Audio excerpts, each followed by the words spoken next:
The Japanese have attacked Pearl Harbor by air. Ask not what your country can do. President Kennedy has been shot. These truths to be self-evident that all men are created equal. Mr. Gorbachev, tear down this wall.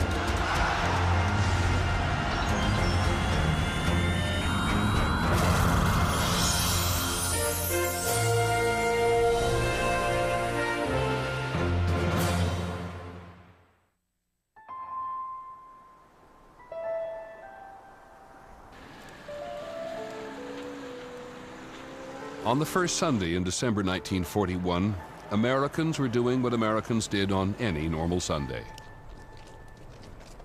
I'd been to see another string of interminable westerns at the Plaza, which we went every Saturday and Sunday, and Guns of the Pecos was the movie that was playing.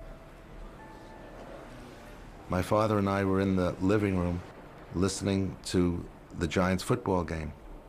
My father was sitting next to me suddenly when they announced that Pearl Harbor was attacked.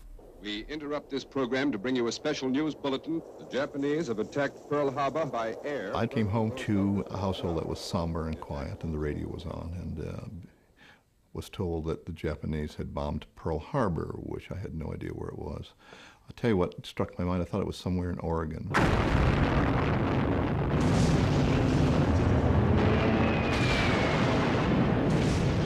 Soon every American would know that over 2,000 of their countrymen had perished in the Japanese attack on Hawaii's Pearl Harbor, and that nearly half the U.S. fleet had been destroyed. Well, it was absolute horror. People were just shocked. When it happens, you don't know what to think. You're just standing there wondering what happens now. And it was terrifying. We sat down and looked at each other for a couple of minutes, and Max said, "No more civilian clothes." It was a very bad time. Yesterday, December 7th, 1941, a date which will live in infamy. The United States of America was suddenly and deliberately attacked. No matter how long it may take us to overcome this premeditated invasion, the American people in their righteous might will win through to absolute victory.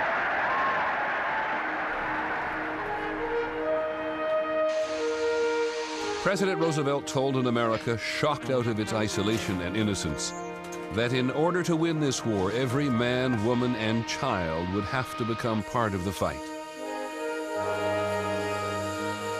Never before have we been called upon for such a prodigious effort. Never before have we had so little time in which to do so much.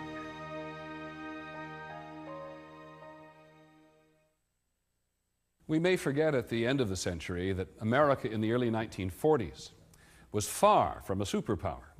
Its army was ranked 19th in the world, behind Holland and Portugal. Its industry was still in the grip of a lingering depression. The war, of course, would change all that and many other things as well. It would unite the country in a way never known before or since. To understand the American home front during the war years, you have to understand the texture of the times, a time so naive that most Americans didn't know their president couldn't walk. Certainly a time before television and instant satellite transmission, when war news took days or weeks to reach newspapers and the newsreels. The survival of democracy was by no means assured.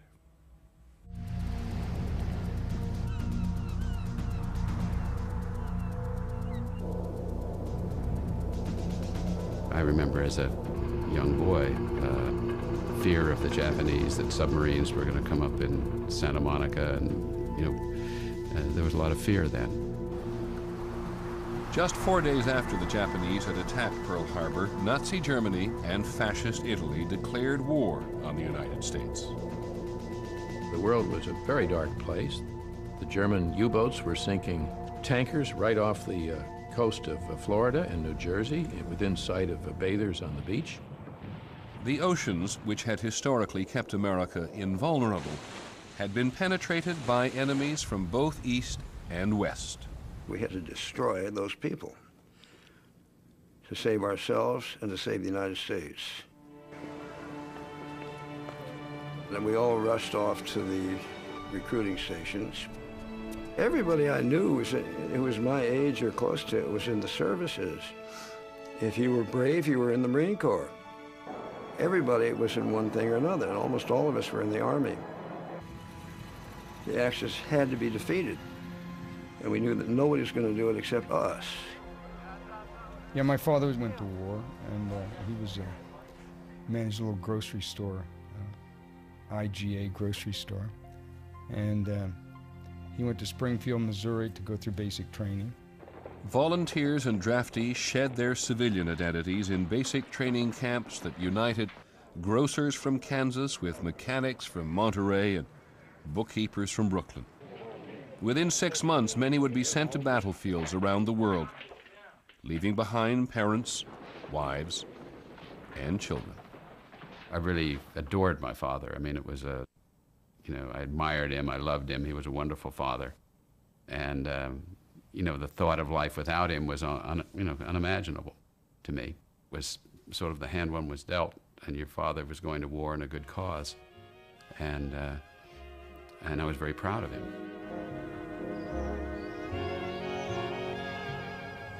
We got married, and then he enlisted. His goal was to be a pilot on a B-24, and he achieved it. He was commissioned as a second lieutenant. He got his wings the same week his son was born. We were taught when your husband becomes an officer, you're an officer's wife. And you do not show any emotions when they go overseas. You hold it back no matter what, no crying. And we did that. It was tough, but we did it.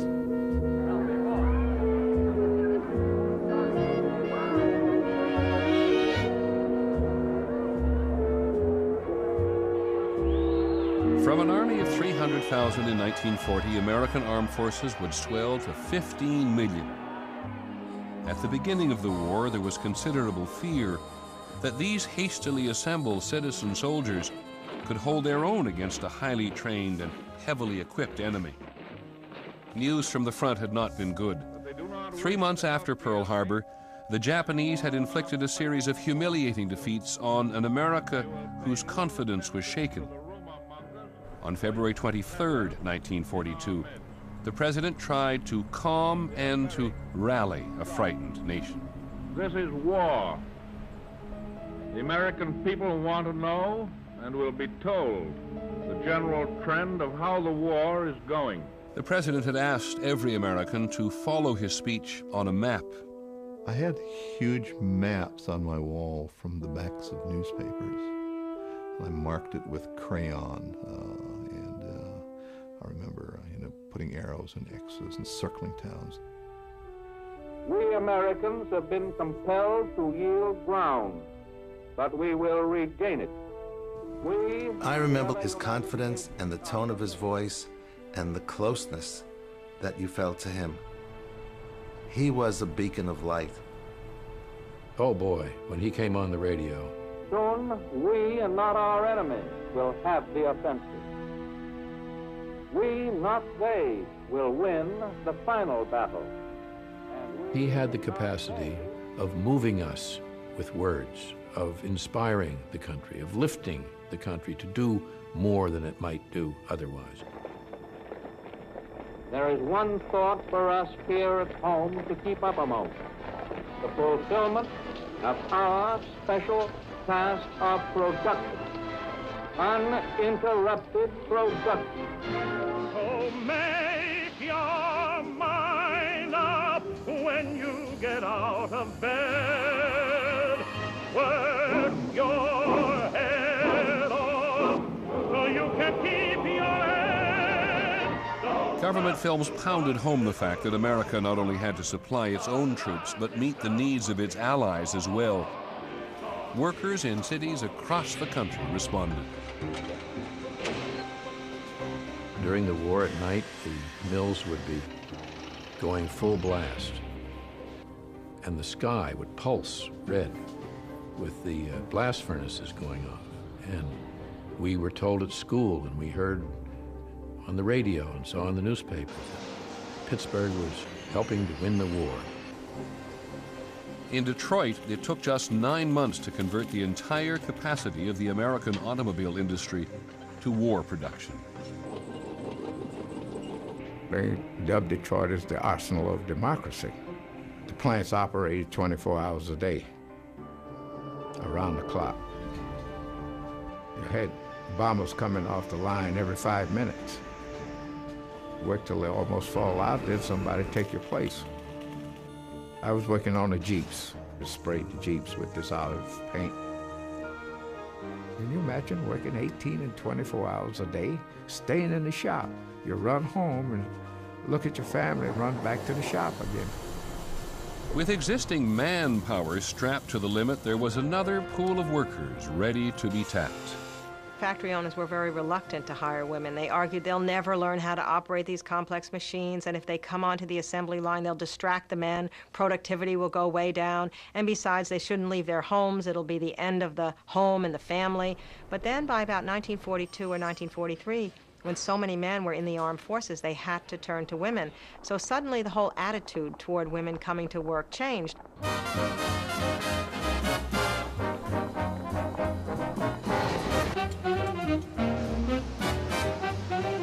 Between 1940 and 1944, the number of women in war-related industries rose 460% to a high of 19 million, a full third of the entire civilian workforce. Half of those women were wives and mothers who had never held jobs before. My mother was a nice lady who baked and cooked and cleaned house and whacked her kids around to make sure they stayed in line. And suddenly, she's running a machine at an aircraft factory. She felt she needed to do something.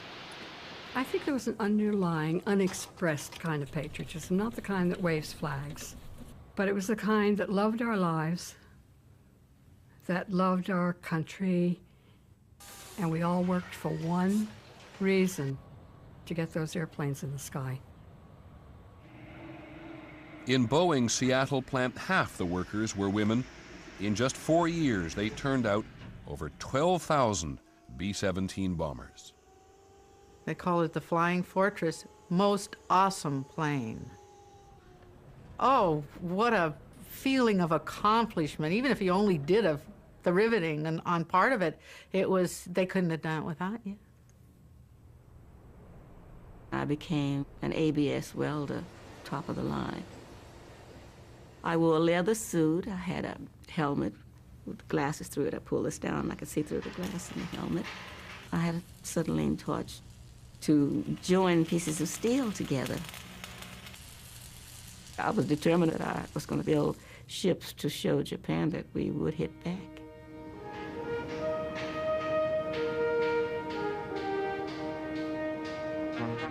Thanks in large part to these women workers, American factories turned out 4,000 tanks and 4,500 planes every month. And ships, which used to take 1 year to assemble, were now being completed in 17 days. Production expectations were not only being met, they were being surpassed.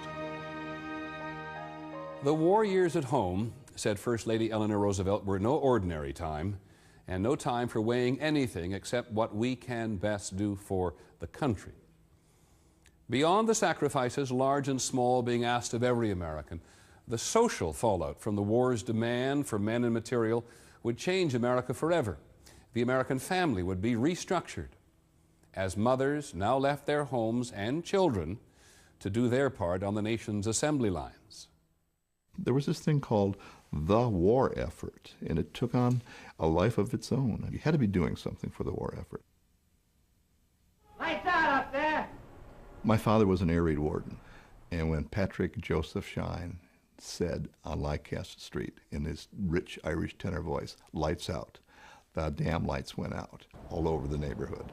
Name, please. Bud Abbott. Costello's mine. You don't understand. Hollywood stars left stateside did their part too, becoming pitchmen for war bonds. Bond. You're saving your money by lending it to Uncle Sam. See, Uncle Sam needs that money to build ships and planes, tanks. And what? Tanks. You're welcome. Virtually everyone would do something for the war effort. At the very least, that meant adjusting to the rationing of a slew of items formerly taken for granted. There was gas rationing, and you had either A stickers or B stickers or C stickers, which you put in the windshield of your car, and it told how much gas you were allowed. Cut the use of your car. Save its tires by driving slowly and by driving less. The president appealed to a national sense of collective sacrifice, asking Americans not only to do without, but to actively collect the materials of war. Turn in all the old rubber anywhere and everywhere. People sent in their rubber toys from their dogs that had died with a letter saying this was Snuffy's favorite toy and please contribute to the rubber scrap drive. Women cut up their girdles and sent them to Roosevelt personally. Kids would gather up the rubber, gather up the aluminum. There were kids' memories collecting tinfoil. Everybody felt that what they did mattered. And that just was as I reflect back on it, of just inestimable importance. And so too were the newsreels and the propaganda films which united the home front in its hatred of the enemy. I remember going and seeing the newsreels, you know, cock-a-doodle-doo, and there you were in the war. I saw it all, you know, invasion of Europe and Africa. You could go there and watch 2.5 hours of newsreels, and it was wonderful. It was all bombs and shells. We were immersed in it.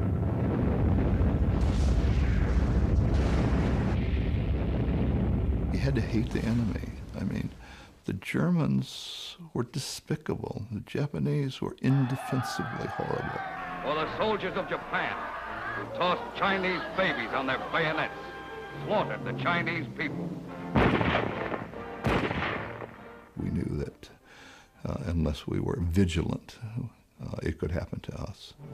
For these men who would be committing these same crimes today in San Francisco, Chicago, or any town. I was 10 years old. To me, a Jap was a Jap, and the only good one was dead. And I suspect that I pretty well reflected most people in this country in the response to the depiction of the Japanese. The American government's portrayal of the Japanese was as if they were cockroaches, monkeys, beast, subhuman. The fear and loathing of the Japanese brought on by Pearl Harbor had immediate and drastic consequences for Japanese Americans. Notices were posted on the telephone poles saying that all persons of Japanese ancestry were to be removed by such and such a date. It was a sickening feeling. We were quaking in our boots, not knowing what was going to happen to us. What happened was Executive Order 9066, which mandated that all Japanese Americans be removed from the west coast of the United States, where it was feared they might assist any invading force from Japan. In 1941, one of my classmates was George Murakami, and his little brother Roy was at the school. When we did the school play, I played Thomas Jefferson, and George Murakami played George Washington. And we wore the white wigs and did the patriotic speeches. And 2 weeks later, George Murakami and Roy were taken off to the camp for the Japanese.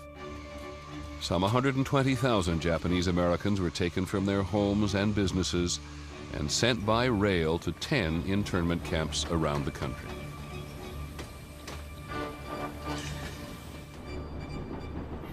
everybody was beginning to settle down on the train.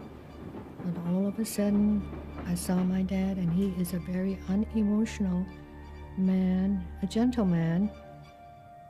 But I saw him take out this hanky and go like this, and it just overwhelmed me. It just crushed me to think that he was taking it so hard.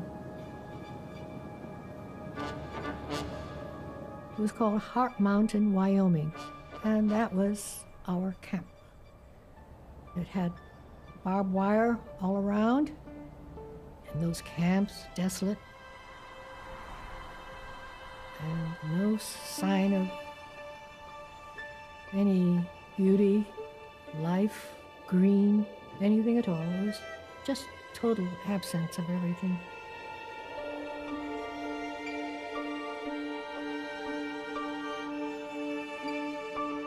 One of the few government officials who objected to the internment of Japanese Americans was FBI Director J. Edgar Hoover. He said the camps were the unnecessary result of wartime hysteria. The fact that we were going to be incarcerated in these camps is a devastating feeling. These images are from home movies taken by Japanese Americans forcibly held in the camps. They reveal glimpses of what historians would later call one of the greatest civil rights violations in all of American history.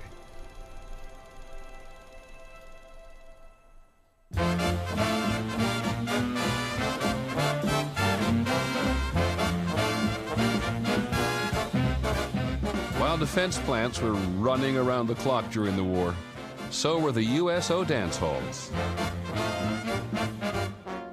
I was in Seattle, port of embarkation. We were up to our ears in men. All of the services came through there on their way to wherever they were going. We had a great time. If they couldn't dance, we taught them. And if we didn't know their steps, they taught us. We knew those guys were on their way overseas. This was going to be maybe their last big party. The departure of so many men changed the normal rhythms and patterns of American social life. For teenage girls, those changes often meant growing up very quickly. Teenage girls were more precociously sexual in some ways in the 40s than they'd been in the 30s, in part because their young boyfriends were going off to the war and they might never see them again. One young man who was not away, kept out of the service by a broken eardrum, would begin a career about now that remained a social phenomenon for half a century. They were able to project some of that newfound sensuality onto this Frank Sinatra character who came emerging on the scene. He came at exactly the right moment to become such a cultural figure.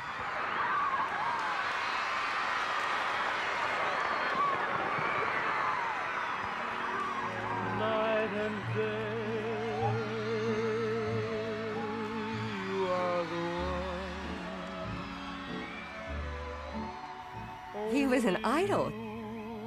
I mean, he was my heartthrob, my swoon man, everything.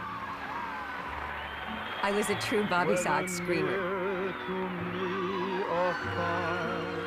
The men at the time were less enamored of Sinatra. The Army newspaper, Stars and Stripes, observed, mice make women scream too.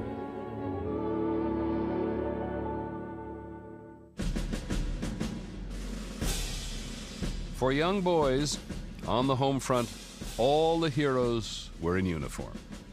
I remember being jealous that I didn't have an older brother.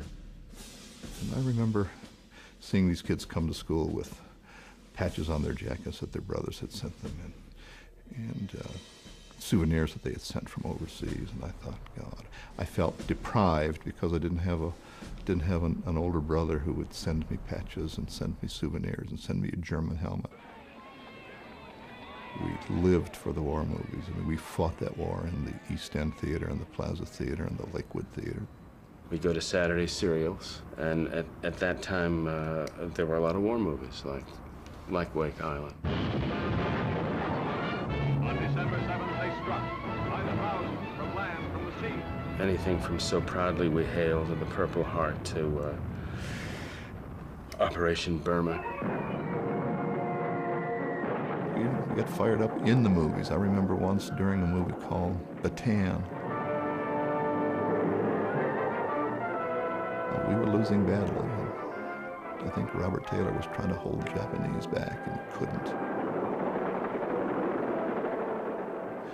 And Lefty Brosnan, one of the kids in the neighborhood, stood up and threw a golf ball at the screen to try to stem the Japanese onslaught. And all he did was mess up the screen for the rest of the war because it had a big patch in it that you could always see there, you know, and that was Lefty's patch. We played war constantly. We made our own rifles out of wooden boards. We made machine guns out of fence posts, cutting down the enemy. But we had no concept, absolutely none. Nor did most of our parents, absolutely how brutal it was. Families on the home front weren't likely to get much of the truth about the war from the letters that GIs wrote home. What they were doing was assuring their people that they were okay, not in any danger, usually an intense lie, that we were going to win the war very soon, and please send another pair of dry socks, and things like that. I mean, nobody ever told the truth. You know, I'm sick to death of this. I think I'm going to have a breakdown. I think I'm going to go mad. You didn't say that kind of thing, because it would have bothered the recipient.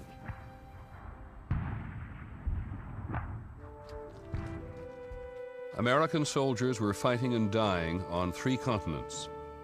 There had been victorious but costly battles in the Pacific, North Africa, and Italy. By the end of 1943, American casualties had surpassed 100,000.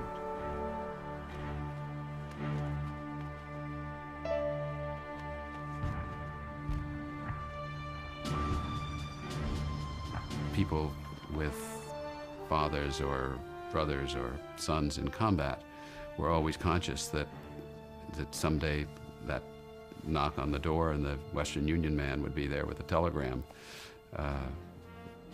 you know, with the bad news. Every time the doorbell rang and I didn't know anybody was coming, you were sitting there, is this my telegram, you know? And finally it came. We just couldn't believe it. They were coming back from Berlin. As they were getting closer to England, they got near Benthie, Germany, they were hit by flak, and they shot the plane down. Officers had to wait to jump before the other fellows jumped out. So he was about one of the last ones out. He jumped and his parachute never opened. He was too close to the ground. Out of 10 men, 3 of them came back.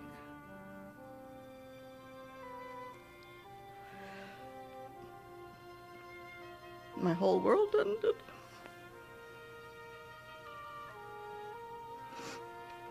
He was a pilot.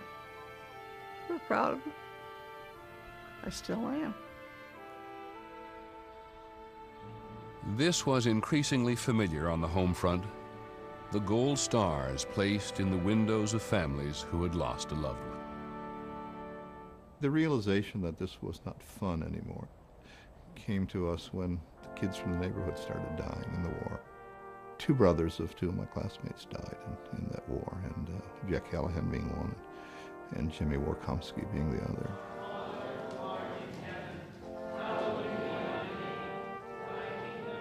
It was a small neighborhood and it was a small parish.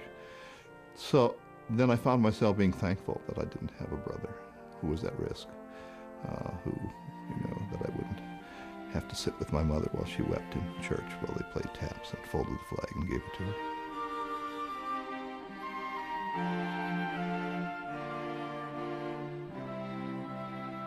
As the death toll rose, so did American resolve.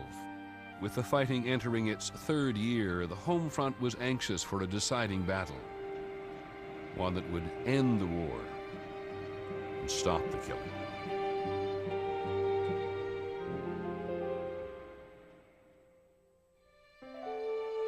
By the spring of 1944, the Homefront was obsessed with questions over when and where the war's decisive battle would take place.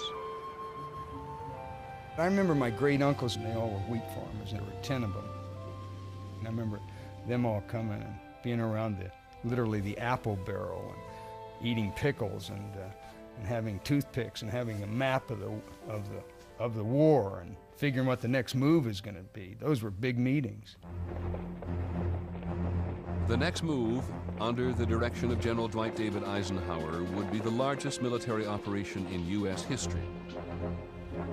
Hundreds of ships, thousands of planes produced on the American home front would transport American and other Allied soldiers across the English Channel to the French beaches of Normandy.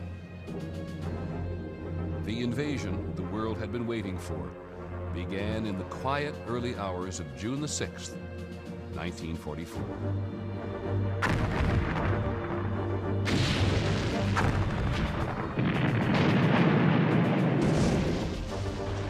It was called D-Day, and it was a bold gamble that, even if successful, would have an enormous cost in lives.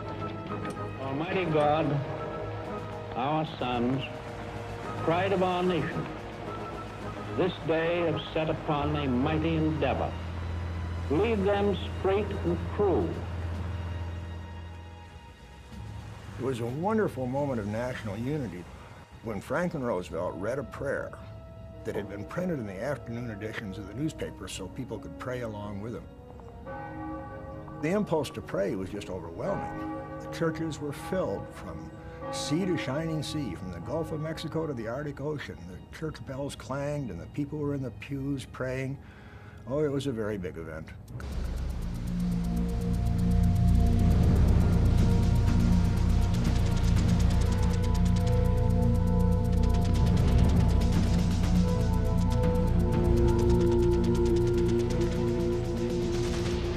The country had pulled itself together to make this invasion possible. And it was the great achievement of the American Republic in the first half of the 20th century, the D-Day invasion, and it was treated as such here in this country. Blasting big headlines, Second Front, D-Day, invasion. It meant we were now invaded the European continent, and it was the beginning of the end. Indeed it was. The Allies were now fighting their way across France. And just 2 months after D-Day, Paris was liberated.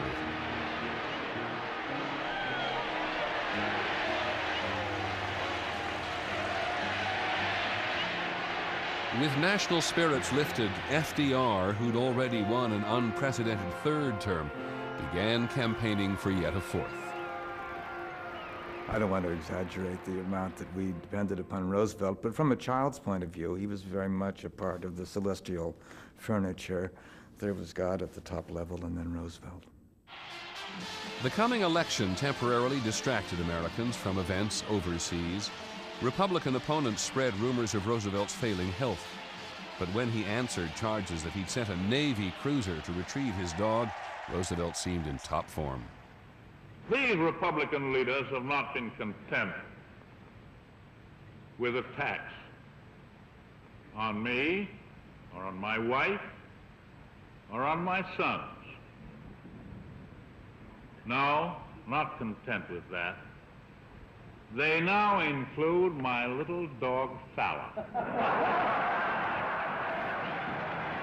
People in the know, of course, knew how sick he was, and I suppose anybody with eyes could have seen in the last campaign that this was a very unhealthy man, but Roosevelt had broken so many laws, in a way, already of limits, of human limits, that the idea that he would actually die was fairly shocking. The shock came on April the 12th, 1945. While Roosevelt was posing for this portrait at his retreat in Warm Springs, Georgia. It was a real sad day. I've seen guys men just break down in tears right at the machine when the news came in the plant that he had died.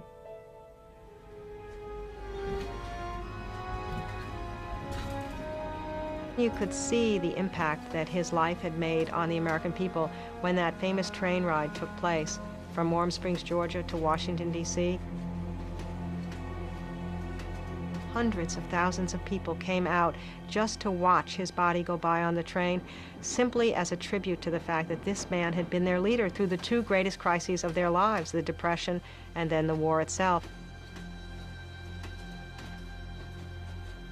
That was the most mournful period that I'd ever seen. No hero that I knew of in America, I think, touched Americans so much. I mean, I saw my mother crying, my father was weeping. It was a tragedy for everybody.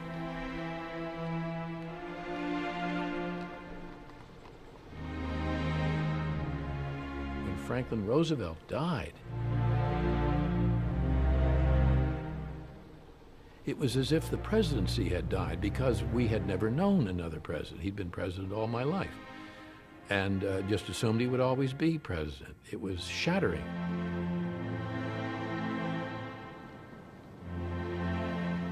Of course, I was very sorry when he died, but I didn't burst into tears. It didn't bother me as much as it bothered some people who didn't exist in an atmosphere of death as I did. For me, the war was about death. And hundreds and hundreds of thousands of people, important and unimportant, were being killed all the time. He was just another casualty to me.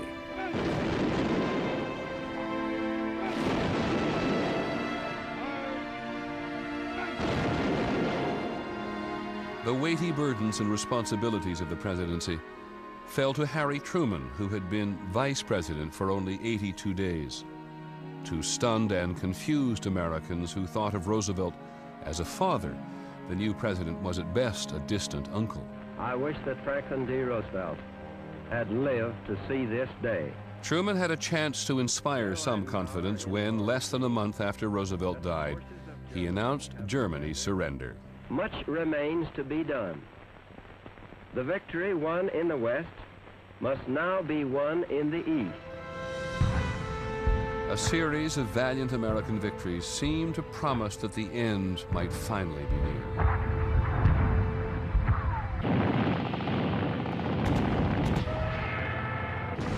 Japan knew Japan was defeated, and we knew Japan was defeated.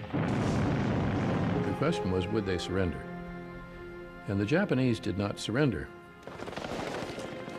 And the closer we got to the mainland islands of Japan, the higher the price became in blood.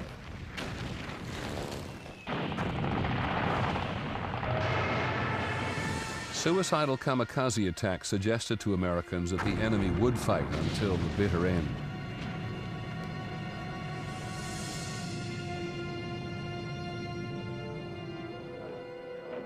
In July of 1945, the Allies met at Potsdam, and they issued an ultimatum to Japan: unconditional surrender or utter destruction.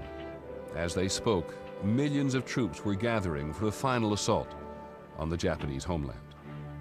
I was in deep despair and regarded myself on, say, August 1st, 1945. I regarded myself as dead already. I knew I was going to be killed. Paul Fussell, who had been wounded in Europe and patched up to fight again, was one of 1 million Americans preparing to attack Japan. I knew that I would be running up the beach at Kyushu. It was all planned. My division was to be in the first wave. I couldn't avoid being killed forever. As troops in the Pacific awaited their orders, a bomber named the Enola Gay took off from the island of Tinian. President Truman hoped it was on a mission that would end the war. The plane carried a new weapon that was the result of the most secret Homefront defense project. For 4 years, 160,000 people had labored at 37 sites, most of them unaware of the magnitude of what they were working on. On July the 12th, the weapon was tested. The decision to use it came less than a month later. It was a decision made by people who also did not understand the magnitude of what they had. Who could? We were at war. And we were fighting an enemy who had not shown any inclination toward mercy whatsoever. And we wanted the killing to stop. Truman said, I dropped the bomb, I made the decision to stop the war. On August the 6th, the Enola Gay's mission was to drop the new bomb on the Japanese city of Hiroshima.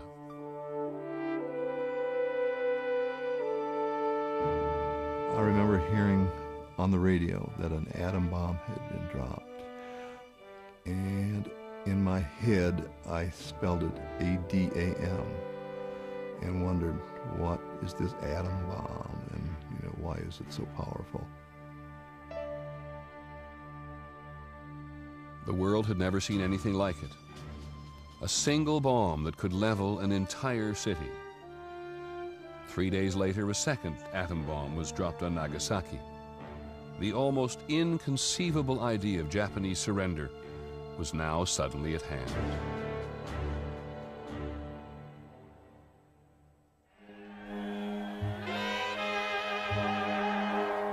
The news came on August the 15th, 1945. Japan had surrendered. I was at Fort Dix, New Jersey. Thrilled that the war was over, that I didn't have to fight. They were going to send me to machine gun school, but there was nobody to machine gun anymore.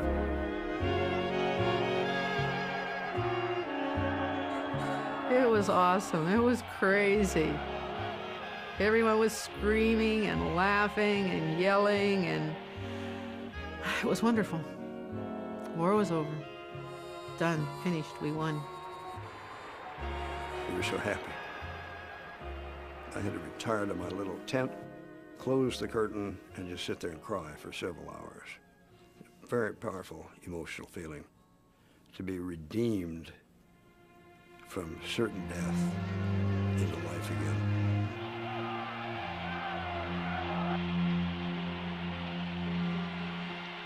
I was glad it was over.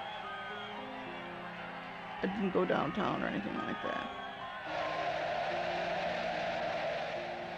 For me, it was over a long time ago, right?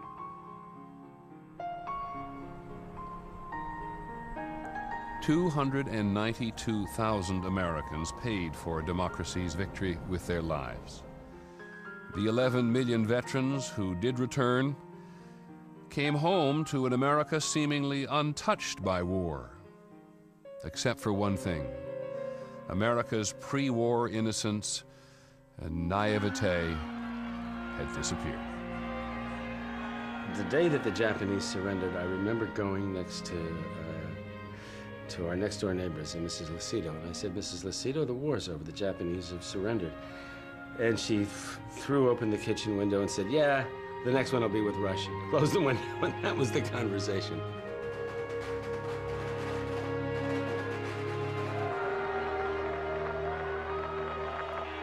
In the sweet afterglow of victory, few could have imagined that peace indeed would be very short-lived.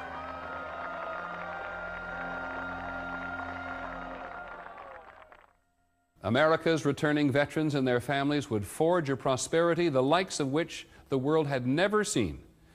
That's on the next episode of The Century, America's Time. I'm Peter Jennings. Thank you for joining us.